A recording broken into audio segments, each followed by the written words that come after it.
Assalamualaikum warahmatullahi wabarakatuh. Kenalin, aku Betari Madifa dari mahasiswa Teknik Perpipaan Angkatan 2023. Kembali lagi di Paitu Podcast episode 9. Di episode kali ini kita bakalan bahas tentang organisasi di kampus, penting atau tidak. Oke, jadi di sini kita ada bintang tamu dari Mas Ibnu, mungkin bisa kenalan.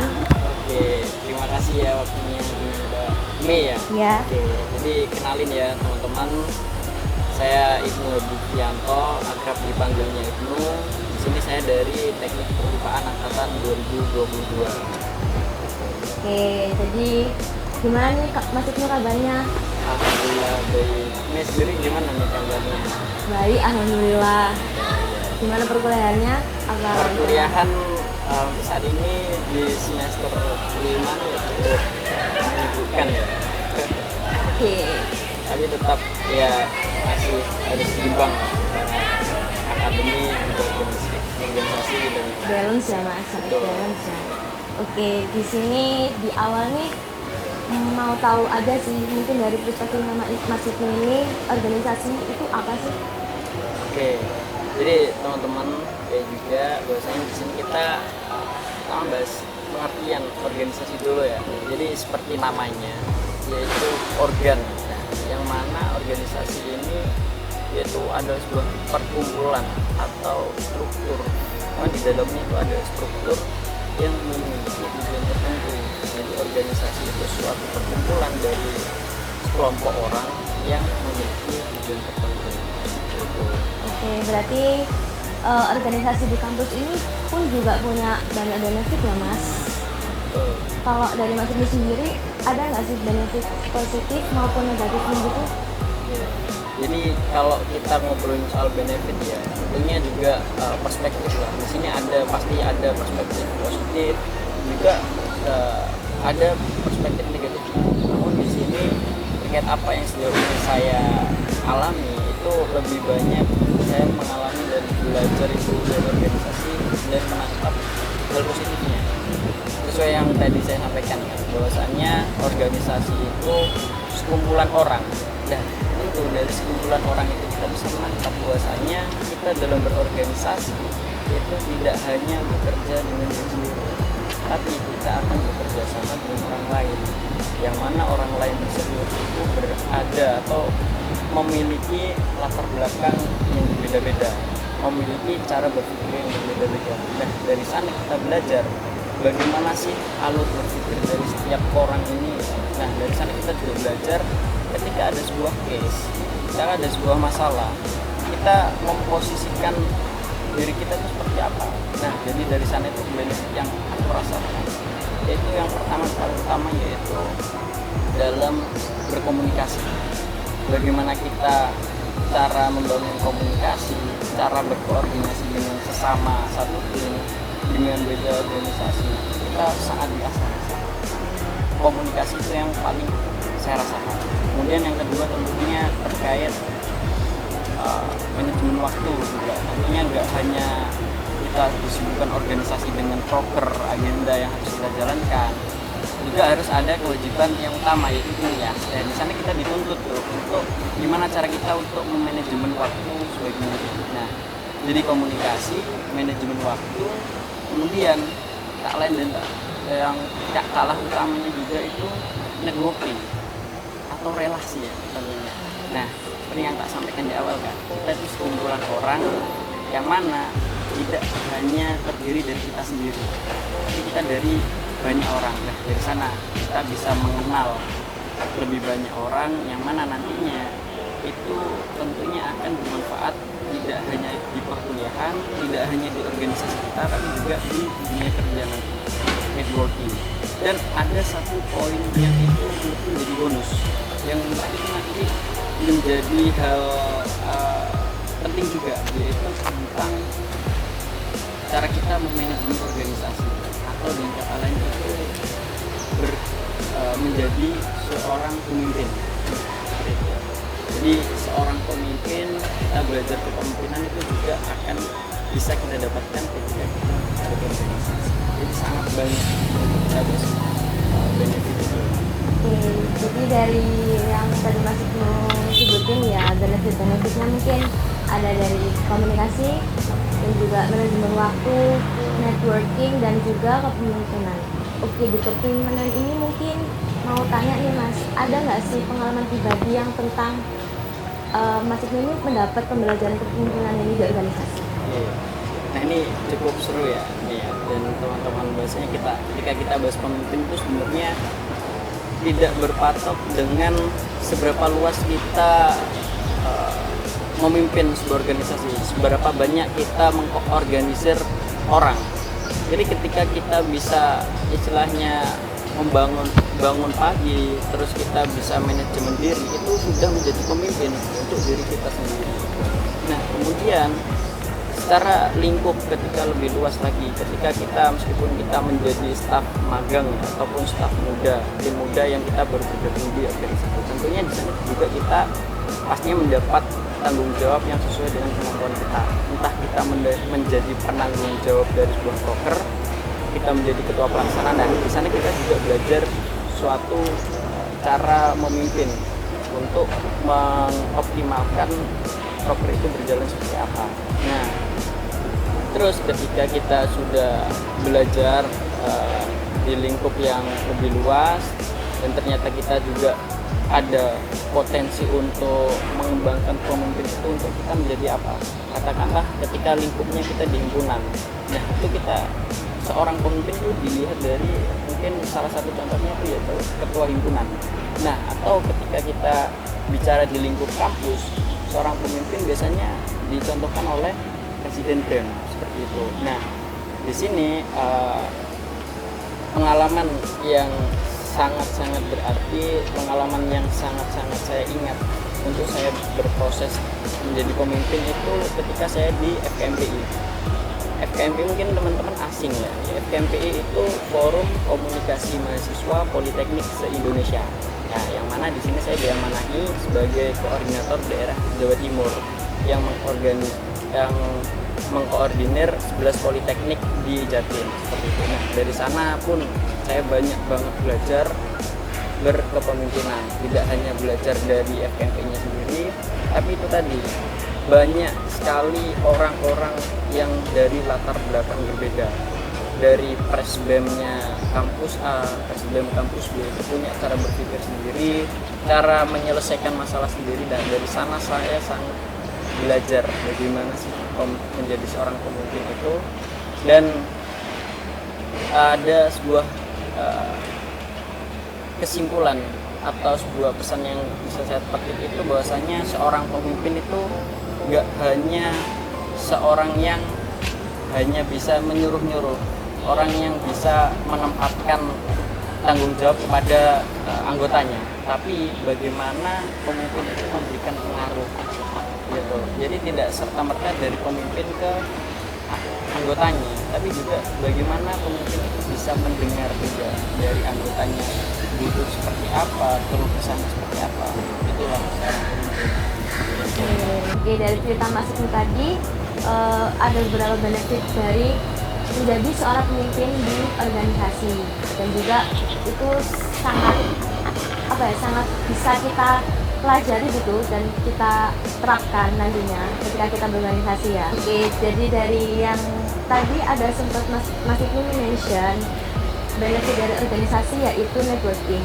Itu bagaimana sih Mas kalau dari Mas Ibnu sendiri?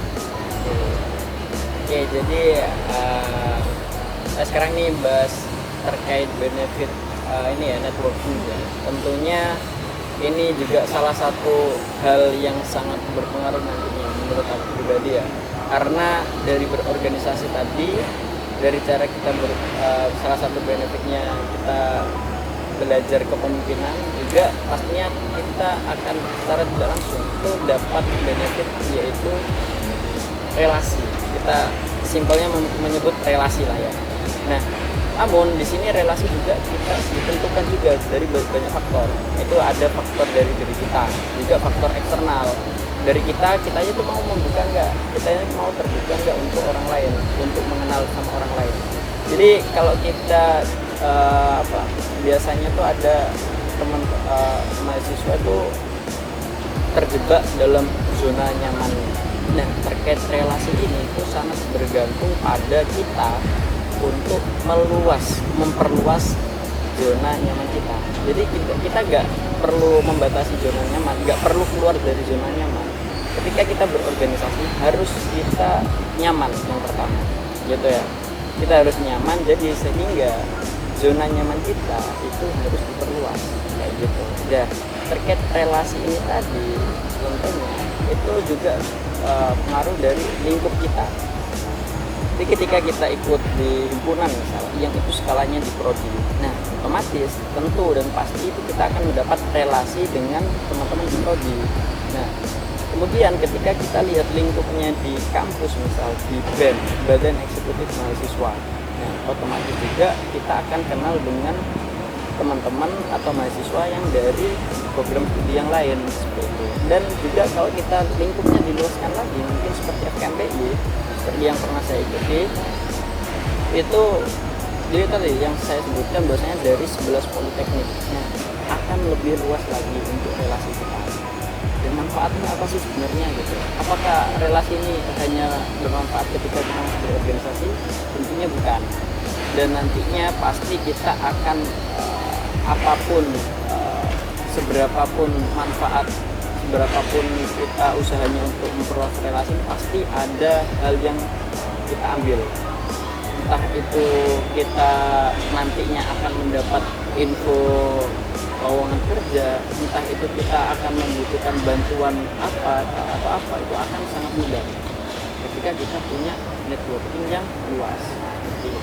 Ya misal contoh nih, contoh sederhananya nih, ketika saya itu punya ada kenalan networking dari FKMP itu ya, dengan teman-teman dari Politeknik di Banyuwangi misalnya. Nah ketika saya ada suatu kegiatan di Banyuwangi, nah saya nggak kebingungan untuk mencari kenal lagi. Nah tinggal kita follow up lagi, tinggal kita bagaimana cara kita membangun juga. Jadi intinya di sini juga yang teman-teman harus ingat ya, relasi itu nggak hanya kita kenal, nggak hanya kita tahu siapa orangnya, siapa namanya, bagaimana orangnya, tapi juga kita harus bisa memposisikan diri gitu. Gimana cara kita agar orang tersebut itu juga paham, orang tersebut juga nyaman dengan kita, sehingga dari sana terbentuklah networking atau relasi yang sehat gitu. Jadi itu sih pasti banyak banget yang merasakan kita punya channel ya, punya relasi yang gitu. Oke, mungkin dari yang Mas Ibnu tadi udah sebutin ya, banyak banget ternyata benefit dari kita berorganisasi di kampus ini. Dan juga organisasi di kampus ini nggak melulu di lingkup kampus aja ternyata, dan itu juga bisa di eksternal kampus juga. Berarti penting ya Mas ternyata apa organisasi ini di kuliahan. Untuk kita bicara penting atau tidaknya itu sebenarnya relatif. Jadi tergantung tujuan kita itu seperti apa kan. Namun di sini yang menjadi pesanku ya mungkin ya, yang menjadi yang aku bisa petik lah dari ikut berorganisasi ini, seberapa pentingnya itu tergantung kita melihat potensi di organisasi itu seperti apa. Tergantung kita melihat peluang kita berproses di sana itu seperti apa. Jadi balik lagi, penting atau tidak ikut organisasi di kampus tergantung cara kita memandang bagaimana peluang kita di sana untuk berproses. Jadi intinya kita berorganisasi, kita berbicara dengan teman, kita apapun itu berinteraksi, itu intinya kita untuk berproses, gitu kan. Jadi dimanapun tempatnya, baik di organisasi atau dimanapun itu, yang terpenting adalah prosesnya, gitu. Jadi juga perlu dilihat juga kondisi organisasinya seperti apa, kayak gitu. Jadi lebih kembali ke masing-masing pribadi, punya tujuan seperti apa, juga bisa melihat peluang seperti apa. Namun di sini dari lingkungan yang sejauh ini saya alami itu, menurut saya di lingkungan kampus kita ya, khususnya di PPNS ini tuh sangat-sangat penting. Dan ketika saya melihat di sana potensi untuk kita bisa berproses itu sangat-sangat luas gitu. Entah berproses dalam bentuk apapun lah, dalam menyusun kegiatan, dalam kita manajemen waktu, manajemen diri, manajemen organisasi, semuanya itu sangat penting dan sangat kita butuhkan nanti ketika bekerja gitu sih. Oke, oke teman-teman, jadi mungkin itu ada sedikit banyak yang bisa kita ambil dari podcast kali ini. Sebelum kita menutup podcast kali ini, mungkin dari Mas ada closing statement. Iya. Jadi teman-teman, bahasanya seperti yang kita diskusikan tadi ya, bahwasanya organisasi itu seperti apa, organisasi itu apa, dan bagaimana kita berjalan organisasi, itu semua tergantung dengan niat dan tujuan kita. Semuanya itu tergantung dengan bagaimana kita melihat peluang berproses di sana. Intinya anggaplah organisasi ini tempat untuk kita berproses. Pesannya cuma satu, percaya proses.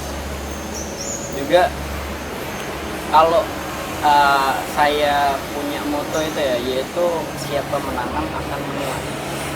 Ketika kita menanam sebuah kebaikan, ketika kita menanam sebuah usaha untuk berproses, pasti nantinya kita akan menuai itu. Entah itu di umur 30, entah itu kapan, pasti percayalah, pasti akan menuai hal tersebut.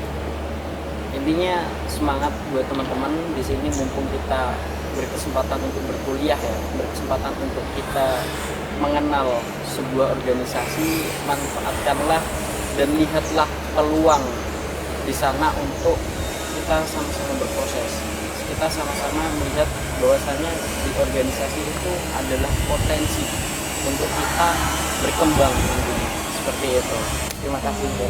Terima kasih ya Mas Wisnu atas waktunya dan juga sedikit cerita tentang experience dan juga pesannya. Mungkin sekian buat podcast kali ini. Wassalamualaikum warahmatullahi wabarakatuh.